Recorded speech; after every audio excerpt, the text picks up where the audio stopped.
Hi friend, আমি আবার এসে গেছি একটা নতুন ভিডিও নিয়ে।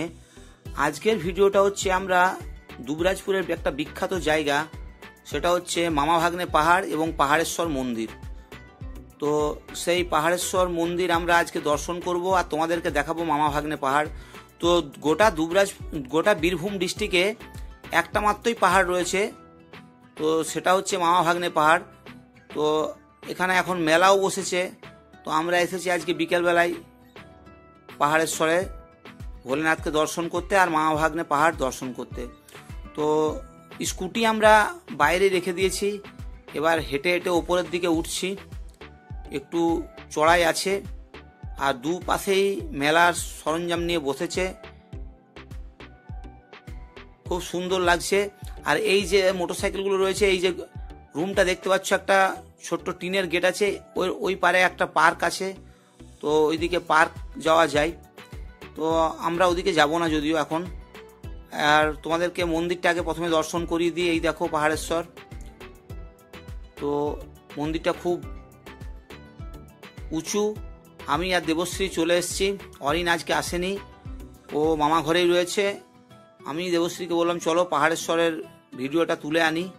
তো পাহাড়েশ্বরের ভ্লগটা আজকে বানাচ্ছি। তোমরা অবশ্যই কমেন্ট করো যে কেমন লাগলো তোমাদের এই মন্দিরটা। উপরে চূড়ায় একটা তাম্র কলস রয়েছে আর ভোলে শঙ্করের ত্রিশূল রয়েছে। তো মনে হয় ঝড় এসেছিল অনেকদিন আগেই, সেই ঝড়ে ওটা বেঁকেছে। তো আজ 2-3 বছর 4 বছর ধরেই দেখছি ওটা বেঁকাই রয়েছে। আমরা যে অন্ডাল সাঁইথিয়া রেল লাইনটা রয়েছে, সেই ট্রেনের ওপর যখন ট্রেনে চেপে থাকি তখন আমরা এই পাহাড়েশ্বরের মন্দিরটা দেখতে পাই দুবরাজপুর যখন পাস হয়। তো আমরা ফাইনালি মন্দিরের ভিতরে ঢুকে যাচ্ছি বন্ধুরা। তো এই দেখো বাবা ভোলে শঙ্কর, এখানে ভোলেনাথ রয়েছে। তো পাহাড়েশ্বর মানে শিবেরই একটা 108টা নামের মধ্যে একটা নাম। তো এখানে পাহাড়েশ্বর হিসাবে শিবকে পুজো করা হয়। এই দেখো পুজো হচ্ছে আজকে, সারা দিনই আজকে পুজো হচ্ছে। আর মন্দিরের ভিতরটা কেমন দেখো, তোমাদেরকে দেখাচ্ছি। এই দেখো ওপরে অনেক ঝুল হয়ে গেছে। এবার এই যে পাশে রয়েছে, এটা মা কালী মন্দির এবং বজরংবলী মন্দির। তো তোমাদেরকে মা কালী এখানে রয়েছে, মা কালীর মূর্তিটা একটু তোমাদেরকে দেখিয়ে দিচ্ছি। এবার আমরা মামা ভাগ্নে পাহাড়ের দিকে যাব। তো তার আগে এই যে পাহাড়ের উপরে উঠছি, তো এখানেও আমাদের বেশ কয়েকটা মন্দির আছে, শিবের মন্দির আছে, মা কালীর মন্দির আছে। তো সেগুলো তোমাদেরকে দেখাবো। আর এখানে কিছু লোক পিকনিক করতে এসছে, তারাও পিকনিক করছে, খুব সুন্দর লাগছে জায়গাটা। এই দেখো খিচুড়ি খাচ্ছে তারা।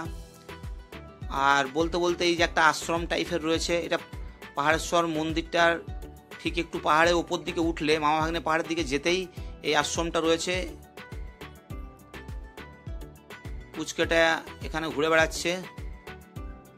আর এইখানে রয়েছে, এই দেখো এখানে যজ্ঞ হয়।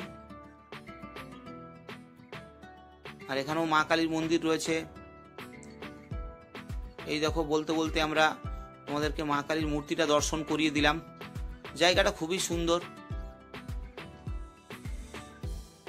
এই যে মা তারা আর ওই যে সাধক বামা খেপা।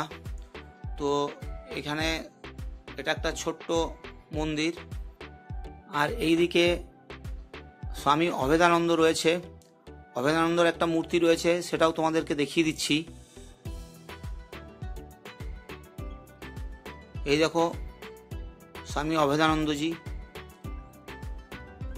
আর এখানে আমরা কিছুক্ষণ একটু রেস্ট করলাম, দেবশ্রীও রেস্ট করলো, কারণ ও ওপরে উঠছে তো একটু ওর শ্বাসকষ্ট আছে। তো সেই হিসাবে একটু রেস্ট করছিল। তো রেস্ট করার পর এবার আমরা আবার যাব মামা ভাগ্নে পাহাড়ের দিকে এগোবো।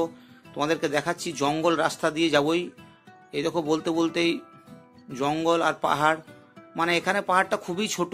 অ্যাকচুয়ালি আমরা পুরুলিয়া বা ঝাড়খণ্ডে যে পাহাড়গুলো দেখেছি সেগুলো খুবই উঁচু। আর এটা অ্যাকচুয়ালি এটা একটা ক্ষয়জাত পাহাড়, মানে দিন বদিন এ ক্ষয়ে যাচ্ছে। যত রোদ জল বৃষ্টি হচ্ছে এ ক্ষয়তে থাকছে। বলতে বলতেই আমরা চলে এলাম মামা ভাগ্নে পাহাড়ের ওপর দিকে উঠছি। এখানে মা কালীর একটা মন্দির রয়েছে, সেই কালী মাকেও দর্শন করব, তোমাদেরকে দেখাবো। আর এখান থেকে মামা ভাগ্নে পাহাড়ের যেটা উঁচু জায়গা, সেইখান থেকে দুবরাজপুর এবং হেতমপুর শহরটা কেমন লাগে সেটাও তোমাদেরকে দেখাবো, তুলে ধরবো। তো ফ্রেন্ডস, আমার ভিডিওটা কেমন লাগছে তোমাদের অবশ্যই কমেন্ট করে জানিও। আর চ্যানেলে নতুন হলে আবার বলছি সাবস্ক্রাইব করো। এই দেখো মা কালীর মূর্তি, যেটা বললাম মামা ভাগ্নে পাহাড়ের ওপরেই রয়েছে, সেইখানে এই মন্দিরটা রয়েছে।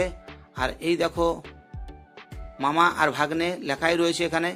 আর তোমাদেরকে এই দিকটা দেখিয়ে দিচ্ছি, এখান থেকে দুবরাজপুরের শহরের কিছুটা অংশ আর হেতমপুরের বেশ অনেকটা অংশই দেখা যায়।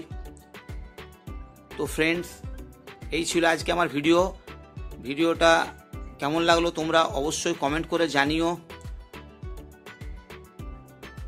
আর এই দেখো তোমাদেরকে একবার দুবরাজপুর এবং দূরে হেতমপুরটা দেখা যাচ্ছে। দেবশ্রী এখানে দাঁড়িয়ে রয়েছে। তো ভিডিওটা কেমন লাগলো অবশ্যই কমেন্ট করে জানিও। ভিডিওটা দেখার জন্য তোমাদেরকে ধন্যবাদ।